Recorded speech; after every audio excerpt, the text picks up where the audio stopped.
প্রিয় বন্ধুরা, কুমিল্লায় যে একটা ঘটনা ঘটে গেছে যে মায়ের কবরের পাশে গিয়ে মেয়ে কান্নাকাটি করছে যে তার সৎ মা তাকে অনেক ধরনের নির্যাতন করছে এই জন্য। তো আমি যে একটা কথা বলবো সে কথাটি হচ্ছে যে সৎ মা কেন এরকমের হয়, যে অন্যের সন্তানকে কেন ভালোবাসে না। আসলে জিনিসটা বোঝেন, কারণ জন্ম মৃত্যু এগুলো কিন্তু আল্লাহর হাতেই থাকে, এটা কিন্তু কোনো মানুষের হাতে থাকে না। তবে এর এই মেয়েটার মা মারা গেছে ছোট থাকতেই, কিন্তু এর বাবা আপনাকে বিয়ে করছে। আর একে আপনি মানুষ করবেন, মায়ের মতো আদর স্নেহ দিয়ে বড় করবেন।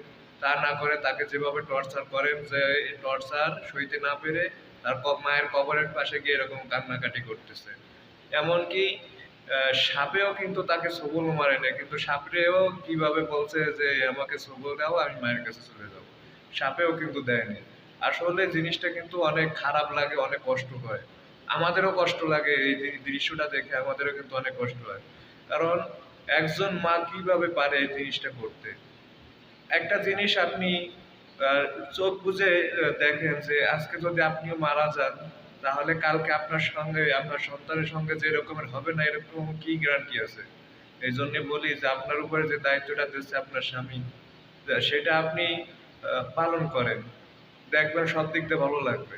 ধন্যবাদ সবাইকে, ভালো থাকবেন। আল্লাহ হাফেজ।